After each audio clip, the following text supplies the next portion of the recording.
Today we live in a culture where we are seeing different movements and different ideas that are different from what we would call a biblical worldview. And one of the ideas that we are encountering is something called transgenderism. And so that's a movement that is now bombarding our culture at a rate unheard of. It's an idea of, I guess you would say, what is transgenderism? And transgenderism is a movement or idea that we as a society should accept the transgender lifestyle, transgender people, and believe in the philosophy and ideas that there is no standard of sexuality.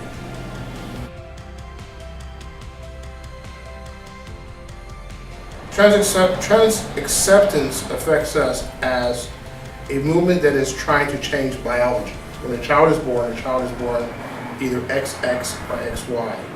And so, in basic terms, Trans Acceptance wants you to rearrange biology or to disarray science and to tell you that scientifically that's not true, that there is no male or female.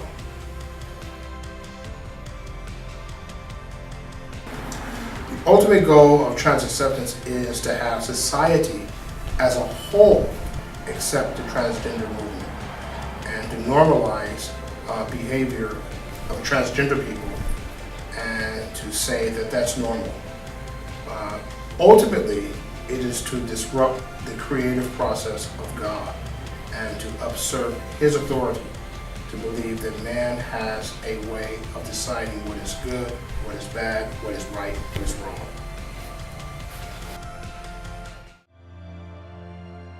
In Genesis 5:2, he says, male and female, he created them and blessed them and named them. And so God here specifically states that he makes a man and a woman, male and female. We also have in the New Testament where Christ himself makes a statement that God created human beings, male and female. Listen to what he says, Matthew 19:4. He says, he answered, have you not read that he who created them from the beginning made them male and female? Matthew 19:4. Well, we also have in the book of Romans where Paul lays out the guidelines that the creation itself is groaning, and it has the struggles and the conflicts in which sin has come in and destroyed the creation. He says, for the creation waits with eager longing for the revealing of the sons of God. For the creation was subjected to the futility, not willingly, but because of him who subjected it, in hope that the creation itself will be set free from its bondage to corruption and obtain the freedom of the glory of the children of God. In other words, Paul writes and says that sin has entered the creation, and sin has destroyed the thinking, the concepts, the ideas of human beings. So much so that they begin to think, build, and develop ideas contrary from that of God. And so transgenderism is the philosophy through which sin has entered in and destroyed the creative thinking, mindset, ideas of human beings to develop something that is contrary or the opposite of God.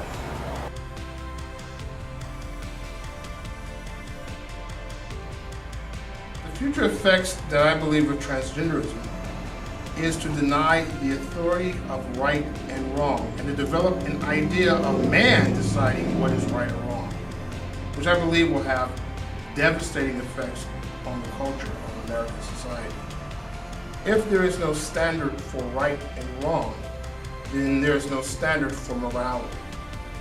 Man or human beings can decide what is right and what is wrong. If they can decide what is male and what is female, it then moves over to decide what is correct or what is incorrect, what is righteous or what is not righteous. It becomes subjective, and there's no standard for how people live.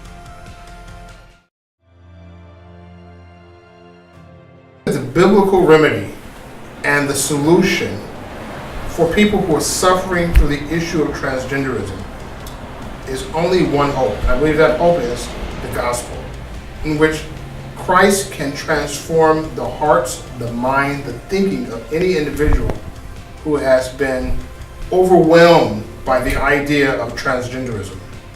The society has a way of moving into your mind that way of thinking, those ideas, those principles, and those concepts.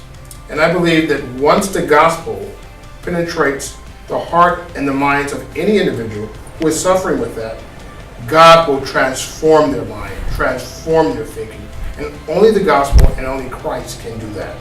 And the gospel is the idea and the reality and the truth of Christ, who has come and died for our sins, who has risen again, and now lives. He has lived the life that we cannot live, died to death that we cannot die, and has risen again. And by us accepting that message and believing and having hope in that, He does the work of transforming you.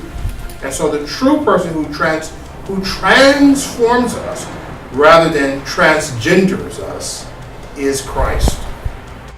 The gospel is the belief in the death, burial, and resurrection of Jesus Christ. And believing in that and accepting that, you become the transformed person that Christ wants you to become. He begins to move into your life, change your way of thinking, your behavior that you are living, and the ideas that you think are right. It begins to be conformed into His image, not only in the way that you live, but the way that you think. The ramifications of that and the acceptance of the gospel moves you from death to life, in that you no longer suffer the wrath of God in being conformed and sentenced to hell. You now have eternal life in which you live with Christ forever.